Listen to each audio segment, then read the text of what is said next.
పాకిస్తాన్లోని ఉగ్రవాద ట్రైనింగ్ క్యాంపులు, సైనిక స్థావరాలే లక్ష్యంగా భారత సైన్యం ఆపరేషన్ సింధూర్ చేపట్టింది.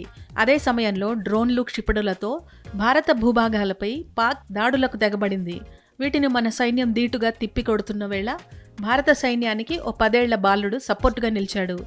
సైనికులకు మంచినీరు, పాలు, టీ, లస్సీ వంటివి అందిస్తూ ఆపరేషన్లో తన వంతు పాత్ర పోషించాడు. ఇది గుర్తించిన స్థానిక సైనిక అధికారులు ఈ మధ్య ఆ బాలుడిని సత్కరించారు. పంజాబ్లోని ఫిరోజ్పూర్ జిల్లా తారావాలి గ్రామం అంతర్జాతీయ సరిహద్దుకు 2 కిలోమీటర్ల దూరంలో ఉంది. ఆపరేషన్ సింధూర్ సమయంలో అక్కడ భారీ సంఖ్యలో బలగాలను మోహరించారు. శత్రుదేశంతో భారత సైన్యం తలపడుతున్న వేళ అదే గ్రామానికి చెందిన శ్రవణ్ సింగ్ అనే 10 ఏళ్ల కుర్రాడు సైనికులకు తోడుగా ఉన్నాడు. వాళ్ళు అడగక ముందే వారికి మంచినీరు, ఐస్, చాయ్, పాలతో పాటు లస్సీ, ఇతర ఆహార పదార్థాలను అందించాడు.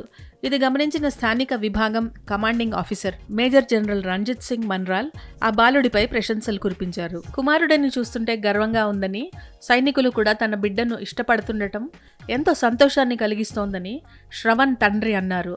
4వ తరగతి చదువుతున్న శ్రవణ్కు ఆ పనులు చేయాలని ఎవరూ చెప్పలేదని, సొంతంగా అతడే చేశాడని అన్నారు. పెద్దయ్యాక తాను సైనికుడిని అవుతానని, దేశానికి సేవ చేస్తానని శ్రవణ్ సింగ్ తెలపడం విశేషం.